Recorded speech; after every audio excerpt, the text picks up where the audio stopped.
جب ابراہیم کی اس کے پروردگار نے چند باتوں میں آزمائش کی تو وہ ان میں پورے اترے. فرمایا کہ میں تم کو لوگوں کا پیشوا بناؤں گا. انہوں نے کہا کہ پروردگار میری اولاد میں سے بھی پیشوا بنائیو. فرمایا کہ میرا قول و قرار ظالموں کے لیے نہیں ہوا کرتا.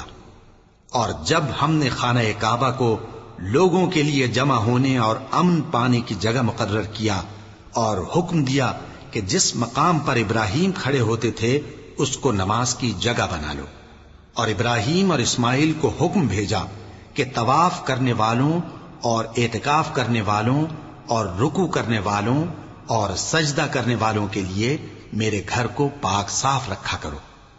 اور جب ابراہیم نے دعا کی کہ اے پروردگار اس جگہ کو امن کا شہر بنا اور اس کے رہنے والوں میں سے جو اللہ پر اور روز آخر پر ایمان لائیں ان کے کھانے کو میوے عطا فرما،